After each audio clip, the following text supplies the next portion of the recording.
Le projet Infrastructure de paix, financé par le Fonds de consolidation de la paix des Nations Unies, dans lequel s'inscrit cette initiative, a pour objectif de renforcer les efforts de construction d'une architecture nationale de la paix autour des Haïtiens et Haïtiennes œuvrant dans les champs culturels et universitaires.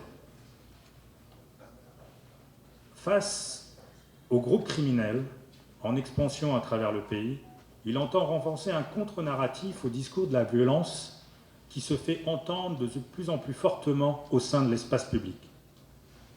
Chers amis, la culture, dans toute sa pluralité et diversité, est un levier pour promouvoir la paix et le respect des droits de l'homme. Elle est une passerelle pour rapprocher les individus et non pour les éloigner.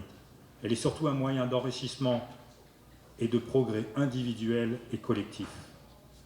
De la musique traditionnelle à la littérature, en passant par la peinture haïtienne, nous savons à quel point la culture joue un rôle déterminant dans l'histoire et le présent de ce pays. La culture est le vecteur d'une vision et est porteur de références indiquant d'où l'on vient et où l'on va.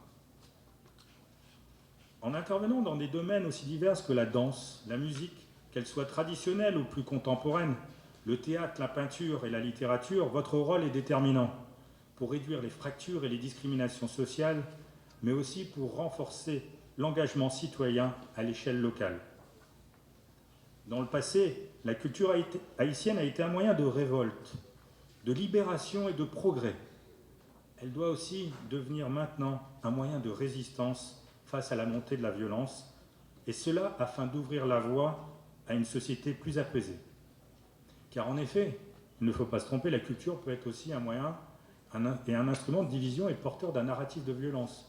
Pour s'en convaincre, il suffit de voir comment les éléments des gangs criminels utilisent la musique contemporaine pour galvaniser leurs éléments.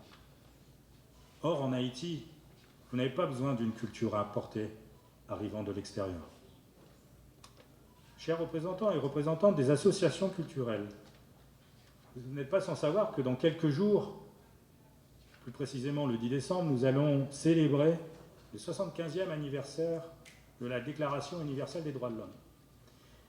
Et je me permettrai juste de lire un seul alinéa d'un article, qui est l'article 27, et qui dit que toute personne a le droit de prendre part librement à la vie culturelle de la communauté, de jouir des arts et de participer au progrès scientifique et aux bienfaits qui en résultent. Article 27 de la Déclaration universelle des droits de l'homme. Vous n'êtes pas sans savoir aussi que cette Déclaration universelle est née sur les cendres de 2 guerres mondiales, d'un holocauste et d'une attaque nucléaire. La déclaration est une boussole, est une vision.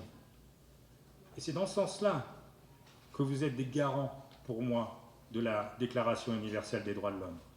Vous êtes des artisans de la paix et du respect des droits de l'homme. La paix, après tout, n'est pas simplement l'absence de conflit, mais aussi l'émergence d'un état d'esprit qui valorise la coopération, la tolérance et la diversité. Aujourd'hui, à travers cette initiative et ces partenariats qui vont être signés, je suis persuadé que tout en conservant vos trajectoires, vous allez renforcer votre impact sur votre environnement culturel, social, économique, voire même politique. Mesdames et messieurs, pour conclure, je souhaiterais réitérer l'engagement du Haut-Commissariat des Nations Unies aux droits de l'homme pour accompagner le ministère de la Culture et les acteurs culturels pour promouvoir la paix et les droits de l'homme en Haïti. Et je souhaite aussi personnellement remercier Madame la Ministre et ses cadres, son équipe, pour leur engagement sans faille pour la réussite de cette initiative.